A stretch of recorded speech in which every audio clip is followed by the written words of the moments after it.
Genesis chapter 45. Then Joseph could no longer control himself before all his attendants, and he cried out, "Have everyone leave my presence." So there was no one with Joseph when he made himself known to his brothers. And he wept so loudly that the Egyptians heard him, and Pharaoh's household heard about it. Joseph said to his brothers, "I am Joseph. Is my father still living?"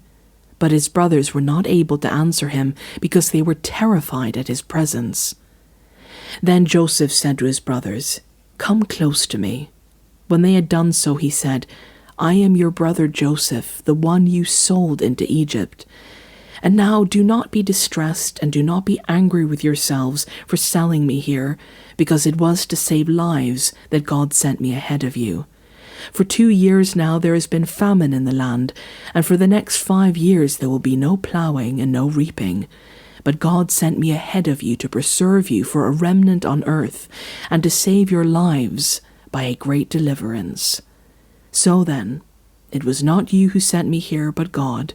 He made me father to Pharaoh, lord of his entire household, and ruler of all Egypt. Now hurry back to my father and say to him, 'This is what your son Joseph says. God has made me lord of all Egypt. Come down to me, don't delay. You shall live in the region of Goshen and be near me, you, your children and grandchildren, your flocks and herds, and all you have. I will provide for you there, because 5 years of famine are still to come. Otherwise you and your household and all who belong to you will become destitute. You can see for yourselves, and so you can, my brother Benjamin, that it is really I who am speaking to you. Tell my father about all the honor accorded to me in Egypt, and about everything you have seen, and bring my father down here quickly."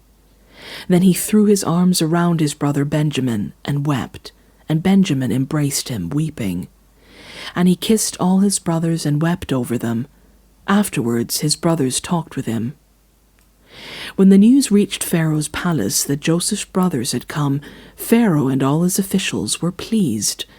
Pharaoh said to Joseph, "Tell your brothers, do this. Load your animals and return to the land of Canaan, and bring your father and your families back to me. I will give you the best of the land of Egypt, and you can enjoy the fat of the land."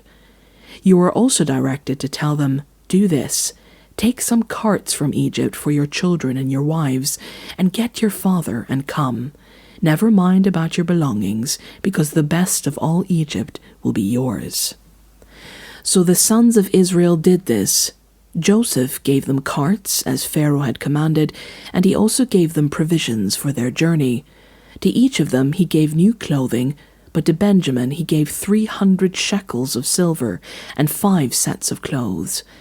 And this is what he sent to his father: 10 donkeys loaded with the best things of Egypt, and 10 female donkeys loaded with grain and bread and other provisions for his journey. Then he sent his brothers away, and as they were leaving he said to them, "Don't quarrel on the way." So they went up out of Egypt and came to their father Jacob in the land of Canaan. They told him, "Joseph is still alive. In fact, he is the ruler of all Egypt." Joseph was stunned. He did not believe them. But when they told him everything Joseph had said to them, and when he saw the carts Joseph had sent to carry him back, the spirit of their father Jacob revived. And Israel said, "I'm convinced. My son Joseph is still alive. I will go and see him before I die."